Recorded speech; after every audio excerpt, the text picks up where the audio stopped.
What is up, folks? Justin Phillip here. We're in some crazy lighting here because I'm currently in the process of doing a bunch of lighting and filter tests for my next project, and I thought it would be interesting to take a look at the new latest firmware update to the Pocket 4K, that 6.8 camera update, specifically because they added some pixel height to the 2.40 to 1 aspect ratio, or 240 to 1, whatever you want to like to call it.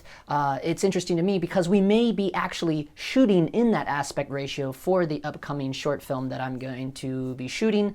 And so I thought, I'm already doing these lighting tests, so how about I just get some test grabs of it before I updated the camera, and then I went ahead and updated the camera and then took tests of it again. And I'm noticing some interesting things here, but I wanted to get everyone else's take on it because it could have been an error on my part in terms of what I'm seeing. We're going to dive in right now into the computer and look around and poke around in DaVinci, and I'll show you guys what I'm talking about. Okay, so here we go.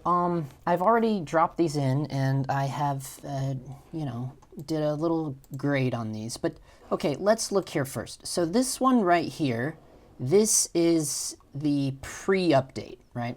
So this is our pre-update. Now, what I'm primarily looking at is the corners. So this area in particular. This is an interesting area to me, and maybe over here.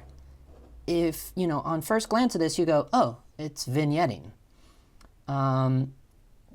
which is interesting to me, because none of my lenses vignette, because I have full-frame lenses, and just the Metabones XL, or no, not even the XL. I have the Metabones Ultra Cine Lock. If you guys follow the channel, you know the gear I have. So then after the update, then we have this, and those vignettes are gone. Now, this was shot in the 240 to 1 aspect ratio, but what's interesting to me is I'm like, no way, that can't be that crazy of a thing. Now, if you look at my BTS video here, you can see that I have flags all around, just duvetine on C-stands. So I'm like, is it possible that, these are flags, right? But then I'm like, nothing moved. I didn't move anything. Seriously, none of the C-stands moved. The camera didn't even move. I took the computer over to the camera because I didn't want to move it at all for this test, But if you notice, it looks like my mannequin may have moved even a little bit. She's coming forward or backward or something as I'm flipping. Okay, so this is the pre, and then this is after. Pre, after. But I'm tripping out here because I'm like, there's no way that is what the update was. I'm like, is it? Yeah, I don't know. I'm just blown away here because I'm like, dude, this has gotta be the flag, man. All right, let's zoom in here. So, because all of this stuff is exactly the same. If you look right here. See that little dot? I don't know. That's something weird. I think that's on the lens. And then here, it's just a little brighter there.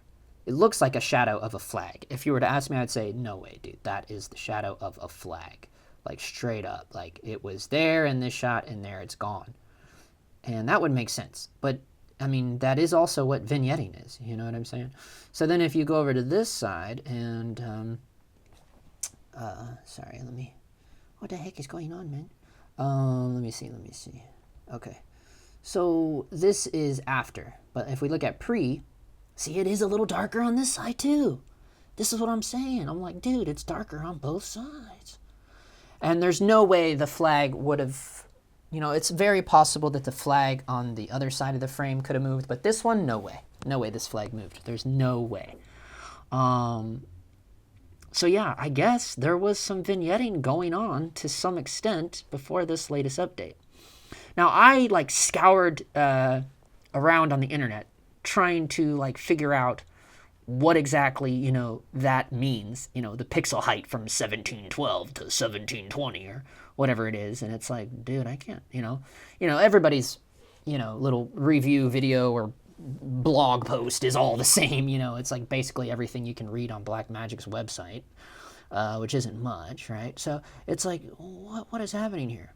So I don't know if anyone else has like reported on this yet or done a little video of it yet, but I'm like tripping out, dude. I'm like, no way was it vignetting this much. But in the long run, it doesn't really matter because, you know, I wasn't really like filming with like a anamorphic lens or anything, right? So if I was to just put like this fake 240 blanking on this, it would cover it up to some extent anyways. Well, not really, no. It's still, yeah. I mean, if you still don't know what I'm talking about, look at this area right along here. And then, boom, that's after update. But while we're in here, let's pixel peep our gal a little bit, huh? Let's go in 200. Oh my gosh. Sorry, I'm on my MacBook. I don't usually edit with this thing. I just, I don't really even know how to use the MacBook, to be honest. I only have it for emails. Okay, so here it is. Okay, so this is our person here, our mannequin. She's not a person, she's a mannequin. Okay, so look at this. But it's weird. Now, it is very possible that she got jostled slightly as I'm walking in this little area. I mean, that is possible. That I will buy. Yeah, okay, Justin, you shifted the chick, dude. You already screwed it up. You see, this is why I'm like, dude, I can't have control. But the whole thing did get brighter. Because look, this is the pre-update. Look at her face. Just look at the tones on her face. All of the lights did not change. I can guarantee that. All of the levels were exactly the same. I had all these LED tubes, and they're all LEDs. So they were dialed into the exact number, right? So none of those got changed. And there's definitely is a little brighter on her face. If you notice there, I mean, you can even see it in the waveform. Look at my waveform. It is jacked, dude. Okay, look at my waveform down here. Now look when I go to the after the update, boom, see that? There is more light coming in with this little bit of more pixels added. Interesting stuff here, guys. Okay, so now I'm on the face where I want to be. Let me come back here. Oh, I hate it when it does that. Yeah, I mean, you can see the level on her cheek getting up there. Cool. So yeah, if you're down to record in 240 to 1, I mean, I love it. I do it all the time. I do fake anamorphic all the time. That's why I have all these Schneider True Streak filters that I have. Yeah, but we can do videos on that later. Okay, guys, that's it for me for now. Just wanted to join the cool club. All right, that's a wrap.